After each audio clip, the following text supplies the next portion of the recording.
మన తెలుగు ఆడియన్స్ కి దృశ్యం అనేది ఎంత పిచ్చ అంటే not demeaning any other language are the master language where this movie was actually made.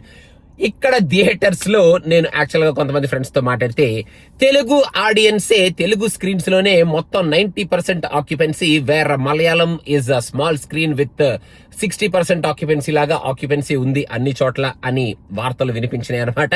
మన వాళ్ళ సినిమా పిచ్చ అలాంటిది కదా, మనం మరి అలాగే ఒక సినిమా మనం భుజాల మీదకి ఎక్కించుకుంటే అలాగే ఎక్కించుకుంటాం కాబట్టి ఇది ఒక నిదర్శనం అని చెప్పొచ్చు. ఇంకా మనం సినిమాలోకి వస్తే అమ్మయ్యా, మొత్తానికి దృశ్యం అనే ఒక అద్భుతమైన ఎప్పుడో 2013లో వచ్చిన ఫస్ట్ పార్ట్కి ఇప్పటికీ ఒక రకంగా ఎండ్ చేస్తారు కదా, ఎండ్ చేశారు కదా, ఓకే వెరీ గుడ్ అన్న ఫీలింగ్ తో మనం థియేటర్ నుంచి బయటకు వస్తాం అనుకుంటే ఈ సినిమాని ఈ సినిమా లాగా ఎండ్ చేశాము, కాకపోతే ఇంకొక సినిమా తీస్తామా లేదా మాకు తెలీదు మీకు తెలీదు అన్నట్టు లాస్ట్ లో ఒక అద్భుతమైన సీన్ తో ఈ సినిమాని ఎండ్ చేశారనమాట.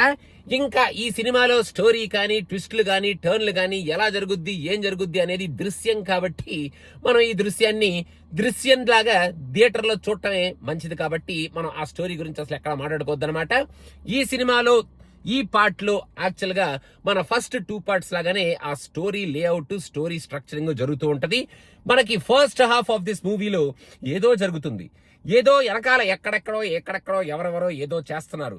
అసలు మనవాడు ఏం చేస్తాడు, ఎలా చేస్తాడు, ఎప్పుడు చేస్తాడు, అసలు ఏం జరుగుతుంది అన్న కైండ్ ఆఫ్ యాంగ్జైటీని క్యూరియాసిటీని క్రియేట్ చేసుకుంటూ అలా నెమ్మదిగా ఇంటర్వెల్ వరకు ఆ లేఅవుట్ ని లే చేసుకొని సెకండ్ హాఫ్ లో ఇంకా మనకి ఉర్రూతలూగించే కైండ్ ఆఫ్ స్టోరీ టెల్లింగ్ తో ట్విస్ట్లు టర్న్లు పెట్టుకొని ఈసారి కొంచెం డిఫరెంట్ గా గేమ్ ప్లాన్ ని పెట్టుకొని ఫస్ట్ పార్ట్ లో ఒక రకంగా ఉంటది గేమ్ ప్లాన్, సెకండ్ పార్ట్ లో ఇంకొక రకంగా ఉంటది గేమ్ ప్లాన్. ఇక్కడ థర్డ్ పార్ట్ లో హంటింగ్ ద హంటర్ అనేటట్టు మన Mohan Lal side game plan కాకుండా ఇంకొక టైప్ ఆఫ్ గేమ్ ప్లాన్ ని ఇక్కడ పెట్టుకొని లాస్ట్ హాఫ్ అన్ అవర్ మనం దృశ్యం సినిమా నుంచి ఏదైతే ఎక్స్పెక్ట్ చేస్తామో ఆ లాస్ట్ హాఫ్ అన్ అవర్ ఆ ఎక్స్పెక్టేషన్ ని డెఫినెట్ గా రీచ్ అయ్యి ఈ పార్ట్ కి అంటే ఈ థర్డ్ పార్ట్ ని ఈ దృశ్యం అనే ఒక సిరీస్ ని ఇలాగా ఎండ్ చేయాలి అని మేము అనుకుంటున్నాము అనేటట్టు ఈ పార్ట్ నైతే ఎండ్ చేశారనమాట. ఇంకా మిగతాది మీరు వెళ్ళి మనం థియేటర్ లో చూస్తేనే మనకు అర్థమవుద్ది. Last half an hour of this movie క్రేజీగా ఉంది. మనం దృశ్యం నుంచి ఏదైతే ఎక్స్పెక్ట్ చేస్తామో, మోహన్ లాల్ నుంచి ఏదైతే ఎక్స్పెక్ట్ చేస్తామో అలాగే ఉంది. చాలా ఇంట్రెస్టింగ్ గా ఉంది. అండ్ ఈ పార్ట్ లో కూడా మనకి ఇంతకు ముందు పార్ట్ లో లాగానే కొన్ని మంచి సీన్స్, అక్కడక్కడ వచ్చే ఎమోషన్స్ అండ్ ఆ ట్విస్ట్ అండ్ టర్న్స్ మనం కొంచెం సర్ప్రైజింగ్ గా ఫీల్ అయ్యే kind of twist and turns కూడా ఉంటాయి అన్నమాట.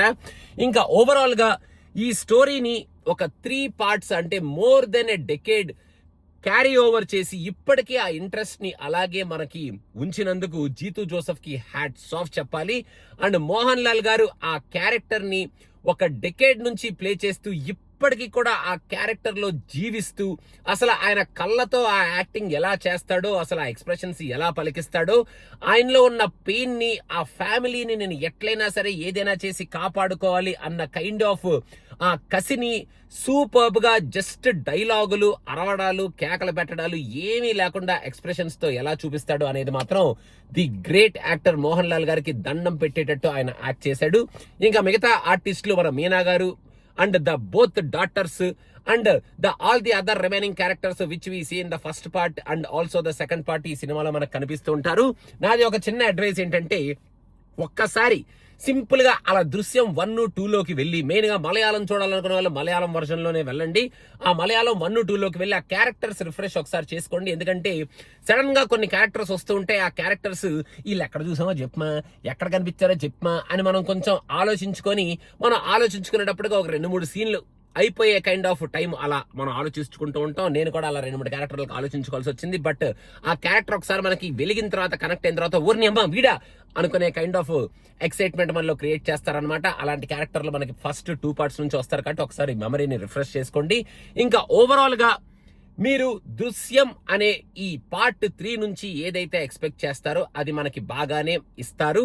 మీరు ఇంక ఈ సినిమాని చూడాలి అనుకుంటే ఎటువంటి సంకోచనం లేకుండా చూసేయండి. మనకి ఫస్ట్ సెకండ్ పార్ట్ లాగానే ఉంటది కాబట్టి లేఅవుట్ ఏమి కంగారు పడకండి. ఫస్ట్ పార్ట్ అంటే ఫస్ట్ హాఫ్ చూసి సెకండ్ హాఫ్ లో మీకు కావాల్సినవన్నీ ఉంటాయి. లాస్ట్ హాఫ్ అన్ అవర్ లో ఇంకా ఎక్కువగా ఉంటాయి. And at the end of the day మీరు థియేటర్ లోంచి బయటికి సాటిస్ఫాక్షన్ ఫీలింగ్ తో వచ్చేస్తారు.